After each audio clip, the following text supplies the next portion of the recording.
আমার এই ভিডিওটা দেখে যদি কারোর জিভে জল আসে আমি কিন্তু দায়ী না। আর শীতের সময় নানা রকমের শাকসবজি, রঙিন রঙিন ফলমূল, শাকসবজি এগুলোর পাশাপাশি আরেকটা জিনিস আমাদের খুব যেটা বলছিলাম শীতের মধ্যে কিন্তু রঙিন রঙিন শাকসবজি, ফলমূলের পাশাপাশি আরেকটা জিনিস আমাদের ভীষণ প্রিয়, যেটা খাওয়ার জন্য হচ্ছে আমরা অনেক দিন পর্যন্ত অপেক্ষা করি, স্পেশালি মেয়েরা।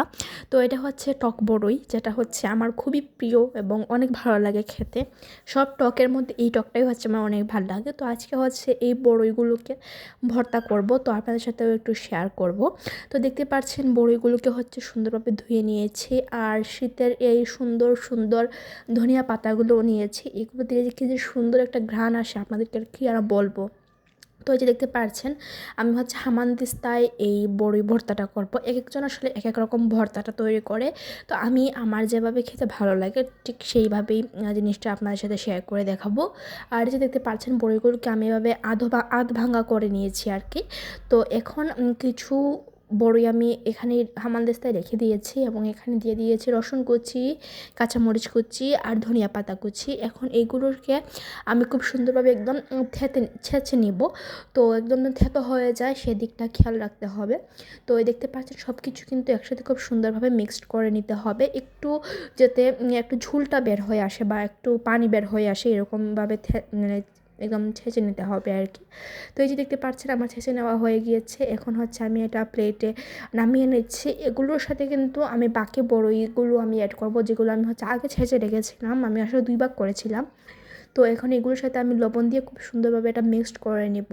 আর এই যে দেখতে পাচ্ছেন মিক্সড করার পর আমার ভর্তাটা রেডি হয়ে গিয়েছে। আর এটা খেতে যে কী পরিমাণে মজা হয়েছিল, লিটারালি আমি এখন ভয়েস ওভার দিচ্ছি, আমার এখন খেতে ইচ্ছে করছে, এত মজা ছিল বড়ি ভর্তাটা। আপনারা যে শুকনা মরিচটাও দিতে পারেন, শুকনা মরিচটা একটু পুড়ে দিলে হচ্ছে আরও সুন্দর একটা স্মেল বের হয়, বাট এটা একটু গ্যাস্ট্রিকের প্রবলেম করে, তার জন্য হচ্ছে আমি আজকে দিই না, আমি আজকে কাঁচা মরিচটা দিয়ে ভর্তাটা তৈরি করেছি। তো আপনারা চাইলে এভাবে খুব সহজে খুব সিম্পলি এই ভর্তাটা তৈরি করতে পারেন, এটা ভীষণ মজা হয়। তো তারপর হচ্ছে একটু রান্নাবান্নাও শেয়ার করি, রান্নাবান্না শেয়ার না করলে কি হয় বলেন তো। তো এই যে দেখতে পাচ্ছেন বোয়াল মাছ এখানে ধুয়ে নিচ্ছি, আর এখানে হচ্ছে একটা হাঁড়িতে তেল দিয়ে পেঁয়াজটাকে হচ্ছে একটু ব্রাউন করে ভেজে নিচ্ছি। আর এখানে দিয়ে দিচ্ছি হচ্ছে ফুলকপি, ডাঁটা সহ দিচ্ছি কিন্তু।